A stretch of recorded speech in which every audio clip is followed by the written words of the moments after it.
Toto Mas Raso Tetyo Pralambang Keteguhan iman. Bapak, Ibu, dan saudara-saudari yang terkasih di dalam Tuhan, selamat berjumpa dan berkah dalam.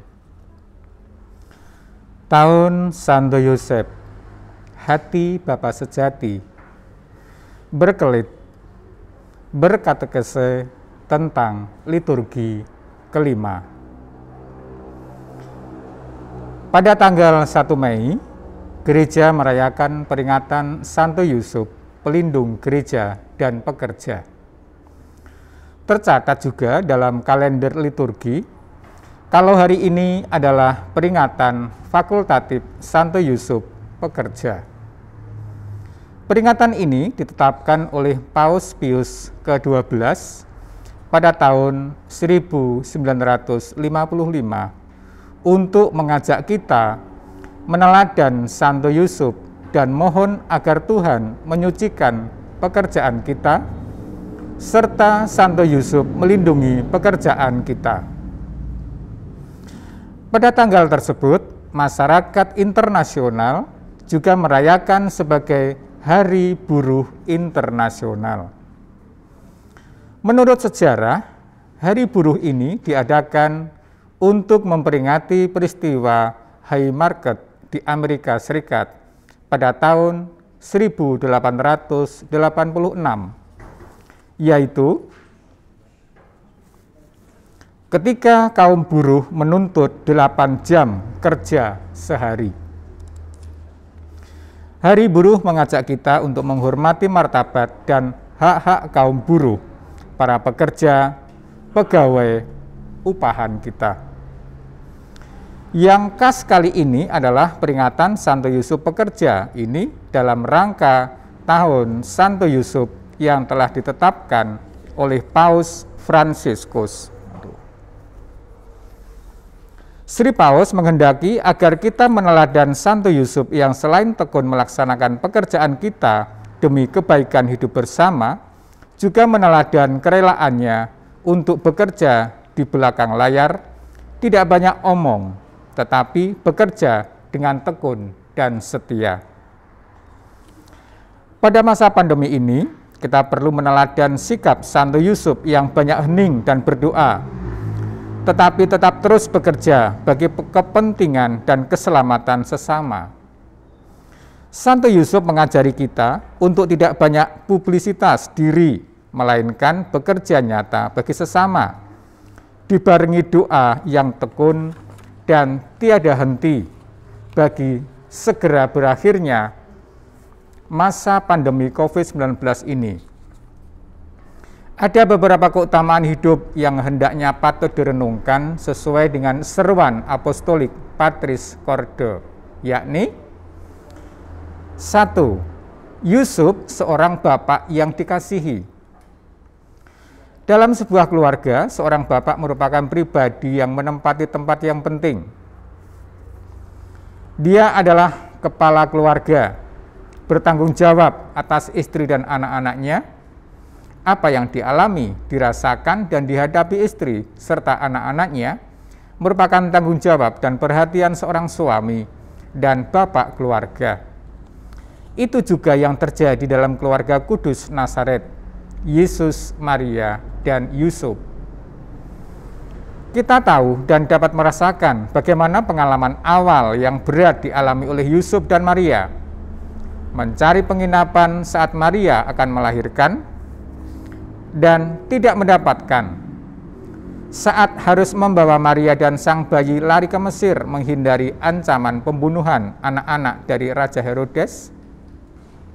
Saat Yesus berusia 12 tahun tertinggal di Yerusalem, sehingga mereka harus kembali ke Yerusalem mencarinya dan sebagainya. Tidak mengherankan bila Bapak Suci Fransiskus meletakkan tema Yusuf sebagai seorang bapak yang dikasihi pada nomor 1 dalam Patris Corde, surat apostolik Bapak Suci Paus Fransiskus pada peringatan 150 tahun pemakluman Santo Yusuf sebagai pelindung gereja semesta 8 Desember 2020. Yusuf sungguh bertanggung jawab atas situasi Maria setelah Maria menerima kabar dari malaikat Gabriel. Karena kasihnya kepada Maria, Yusuf mendengarkan dan melaksanakan kehendak Tuhan yang ia terima melalui mimpinya, yaitu mengambil Maria menjadi istrinya. Setiap orang dapat menemukan dalam diri Santo Yusuf laki-laki yang tidak diperhatikan, laki-laki dalam kehadiran sehari-hari, bijak dan tersembunyi, seorang perantara, seorang pendukung, dan seorang pembimbing pada saat-saat sulit. Santo Yusuf mengingatkan kita bahwa yang tampaknya tersembunyi atau berada di barisan kedua memiliki peran tak tertandingi dalam sejarah keselamatan. Saatnya kita mengingat, menghadirkan kembali, dan mendoakan sosok bapak atau keluarga dalam diri kita masing-masing. Mungkin dia itu orang tuaku, mertua suamiku, adik atau kakak kandungku, atau malah diriku sendiri. Tuhan memberkati. Kedua, Santo Yusuf suci dalam sunyi. Maria sangat dikenal di kalangan gereja Katolik. Bahkan banyak gereja Kristen lain menaruh hormat yang tinggi. Namun tidak demikianlah dengan Yusuf, suaminya. Mereka adalah suami istri, dan pada umumnya nama suami lebih dikenal daripada nama istri. Demikian juga di kalangan orang Yahudi. Namun, mengapa Yusuf tidak pernah disebut-sebut di tengah karya, sengsara, wafat, dan kebangkitan Yesus? Sementara Maria disebut. Menurut keyakinan dan penelitian historis, sangat mungkin Bapak Yusuf sudah wafat sebelum Yesus tampil di muka umum. Jika kita mengamati dengan lebih teliti, sesungguhnya Santo Yusuf sangat dihormati dalam gereja Katolik. Banyak gereja mengambil nama Santo Yusuf. Bahkan saking populernya, dibedakan antara Santo Yusuf pekerja, yang patungnya memegang alat pertukangan, dan Santo Yusuf suami Maria, patungnya memegang sekuntum bunga. Tahun ini dicanangkan oleh Paus Fransiskus sebagai Tahun Santo Yusuf.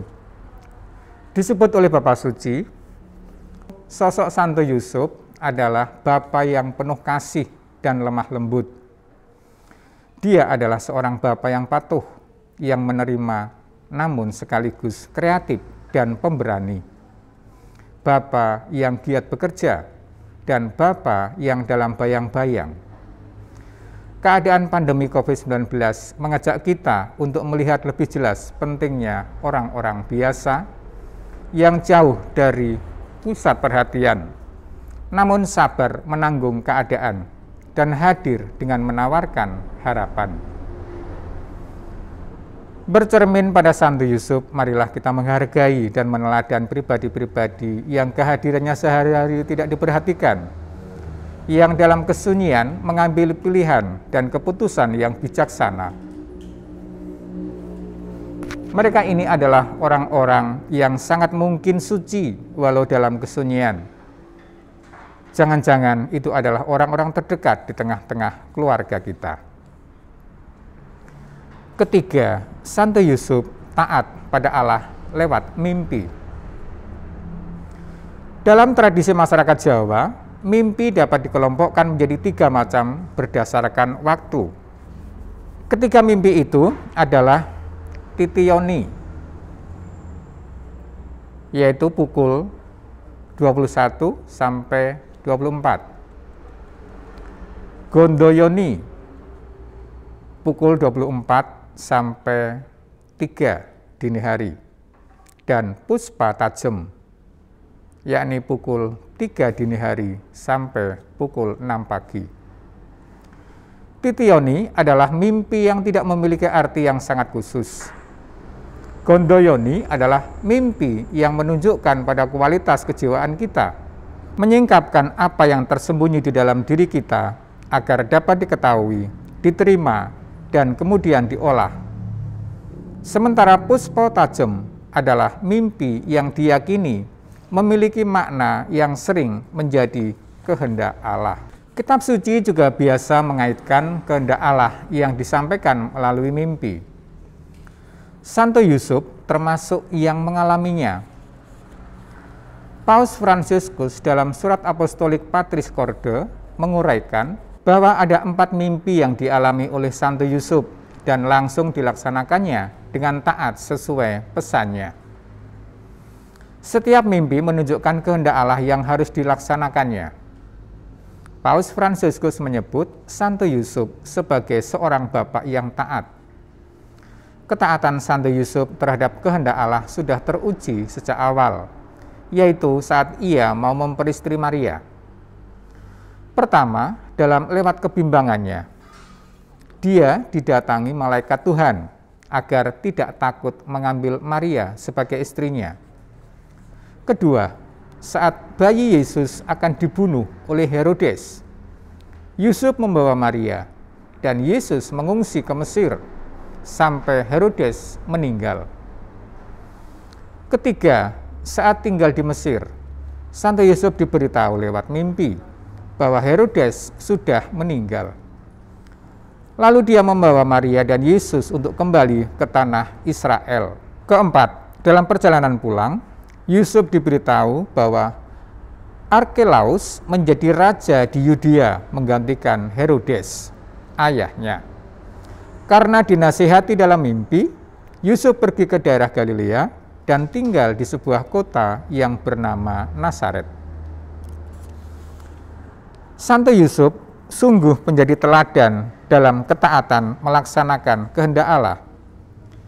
Kepekaan hati Yusuf atas apa yang dikehendaki Allah itulah yang perlu kita mohon dalam doa-doa kita. Bila kita yakin akan kehendak Allah, marilah kita segera melaksanakannya tanpa tengok kanan atau tengok kiri lagi. Keempat, Santo Yusuf seorang bapak yang menerima. Hari-hari tersulit dalam hidup masih berlangsung, kendati sudah setahun lebih masa pandemi ini berlangsung. Seorang karyawan tampak tertunduk lesu manakala mendapatkan surat PHK dari perusahaan tempatnya bekerja. Ia sempat bertanya di dalam hati, mengapa di masa pandemi ini ia mengalami serangkaian peristiwa berat secara bertubi-tubi, mulai dari persoalan pekerjaan hingga kebutuhan hidup keluarga yang terus meningkat. Beruntung bahwa Paidi adalah pribadi yang tidak mudah menyerah pada keadaan dan percaya pada seluruh rencana Tuhan yang terkadang membingungkan.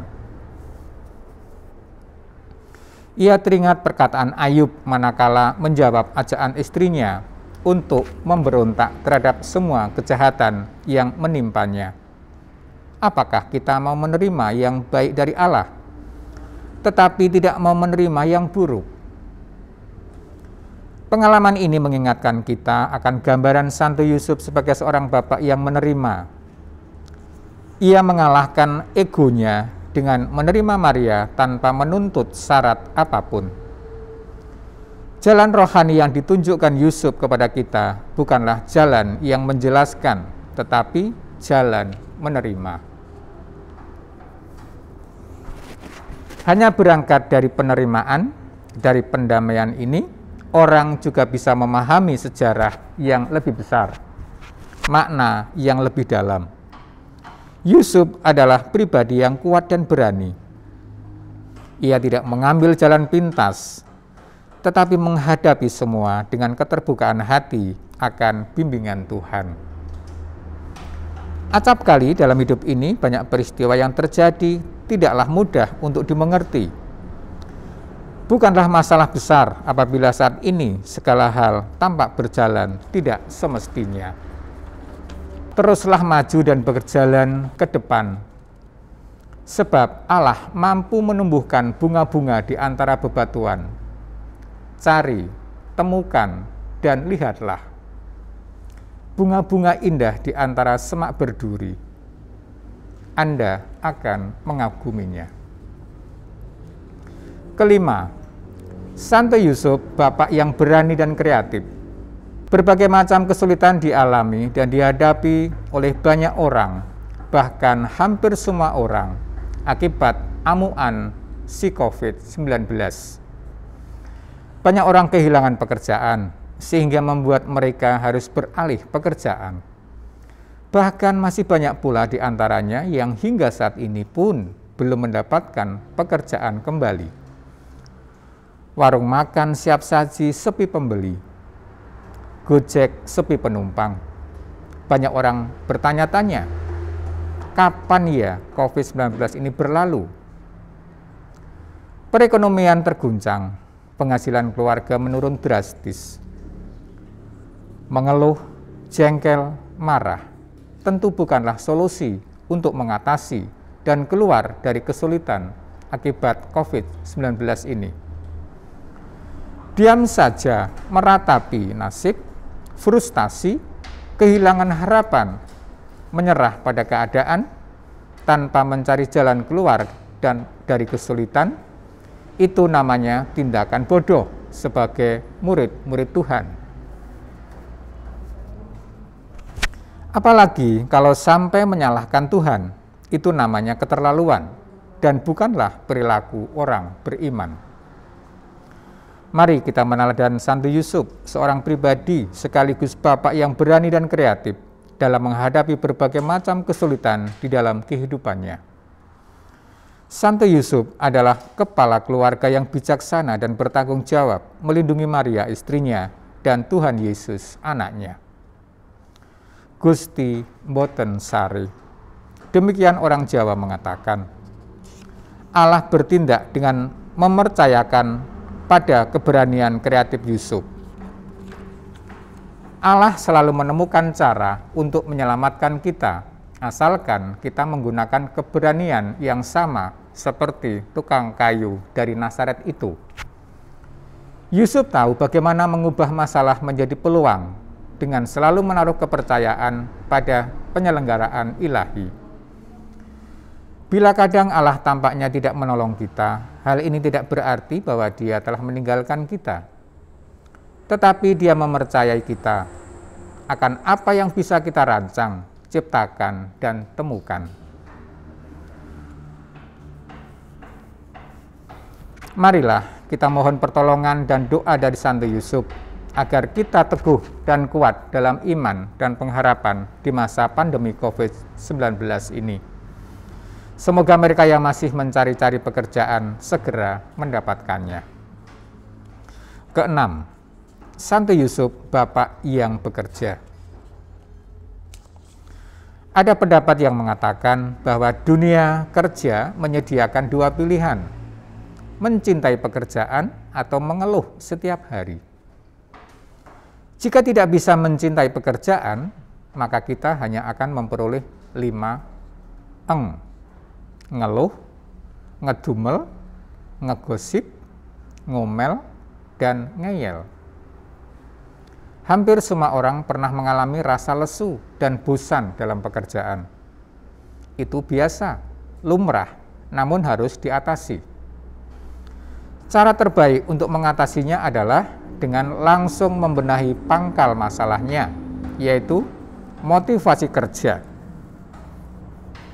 Itulah akar yang membentuk etos kerja. Santo Yusuf adalah pelindung para pekerja karena dia adalah Bapak yang bekerja. Santo Yusuf adalah seorang tukang kayu yang bekerja dengan jujur untuk menghidupi keluarganya. Dari dia, Yesus belajar tentang nilai, martabat, dan kegembiraan makan roti yang merupakan hasil usahanya sendiri. Bagi Yusuf dan tentunya bagi kita, kerja merupakan partisipasi dalam karya keselamatan. Ya, suatu peluang untuk mempercepat datangnya kerajaan Allah, untuk meningkatkan potensi dan kualitas seseorang dengan menempatkannya pada pelayanan masyarakat dan komunitas. Pada umumnya, orang bekerja hanya untuk mencari gaji, padahal pekerjaan itu mempunyai banyak sisi. Kerja bukan hanya untuk mencari makan, tetapi juga mencari makna. Ingatlah bahwa manusia itu makhluk pencari makna. Ada yang menghayati dan memaknai bahwa bekerja adalah rahmat.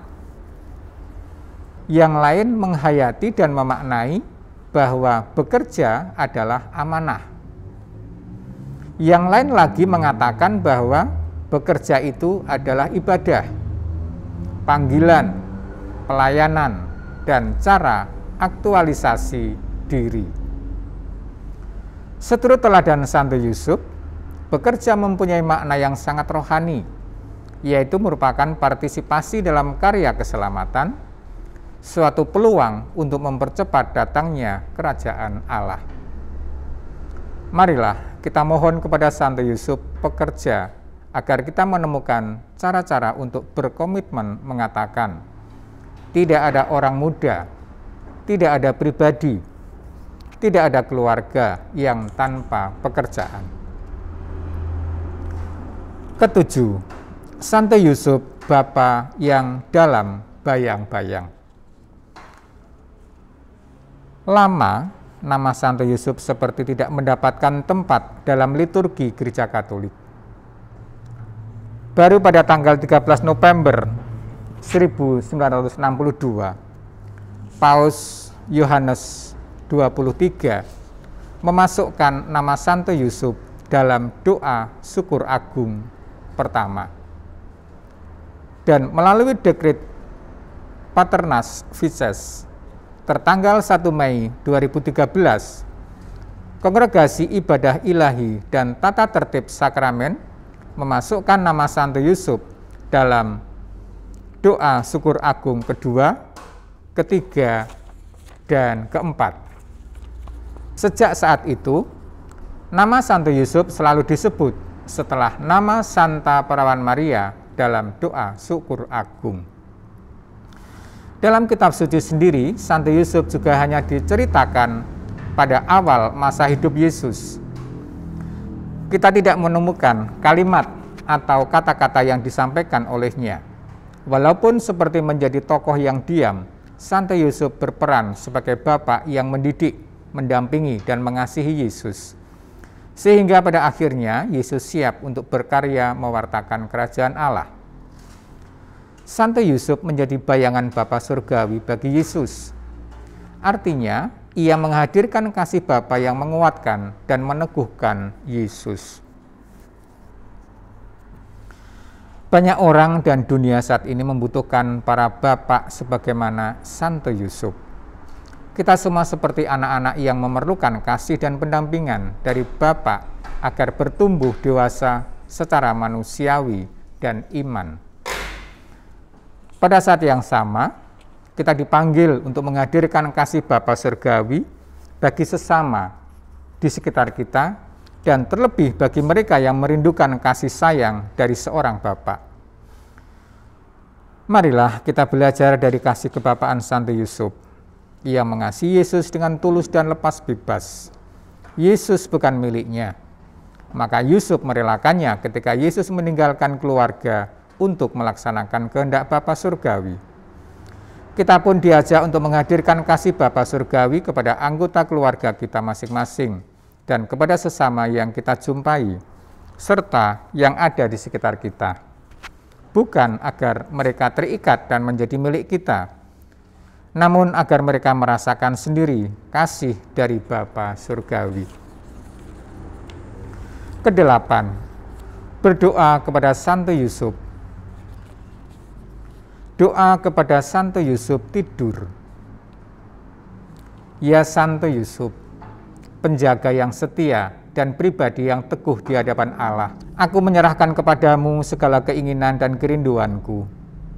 Pandanglah aku, anakmu, dan bantulah aku dengan kekuatanmu. Ya Santo Yusuf yang tulus dan setia, dengarkanlah doa dan permintaanku. Berikanlah kepadaku berkat rohani putramu Yesus. Sehingga dengan meletakkan segala harapanku di bawah kuasa surgawimu, aku boleh mendapatkan berkat dan rahmat yang aku butuhkan, terutama dalam menghadapi masalah. Ya Santo Yusuf, aku tidak pernah lelah merenungkanmu bersama Yesus yang tidur di lenganmu. Yesus selalu ada di hatimu, biarlah aku juga selalu ada di hatimu. Dengarkanlah doa dan kerinduanku, serta hantarkan kepada Yesus Putramu, Tuhan dan pengantara kami. Amin. Permohonan kepada Santo Yusuf. Santo Yusuf yang lembut dan Bapa yang penuh kasih, aku memilihmu sebagai pelindungku dalam hidup dan kematian, dan aku mempersembahkan hari ini kepadamu sebagai silih atas kefanaan yang aku dapatkan dari dunia. Dengan sepenuh hati, berkat 7 duka dan kegembiraanmu, aku mohon kepadamu, supaya engkau memohonkan kepada Yesus anakmu dan Maria istrimu, rahmat yang penting bagi kebaikan dan kepentingan jiwaku. Berikanlah aku terang, supaya aku mengenal segala kesalahanku, supaya aku menangisi segala dosaku dan membencinya, dan kekuatan untuk tidak melakukan dosa lagi, ketahanan untuk melawan godaan, dan keteguhan untuk hidup dalam keutamaan.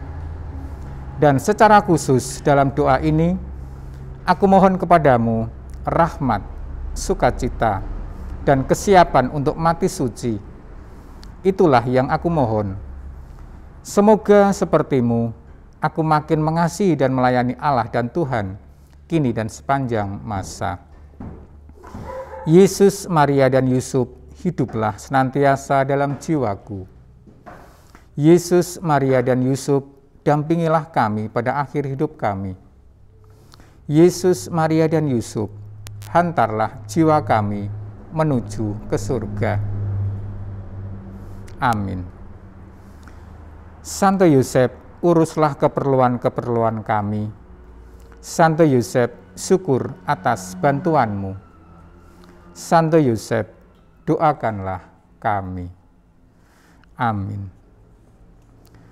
Bedono 25 Mei 2021, Selasa Minggu Biasa yang ke-8, tahun pertama, huruf B. Demikian Bapak Ibu dan saudara-saudari yang terkasih di dalam Tuhan, renungan tahun Santo Yusuf, hati Bapa sejati. Terima kasih dan berkah dalam.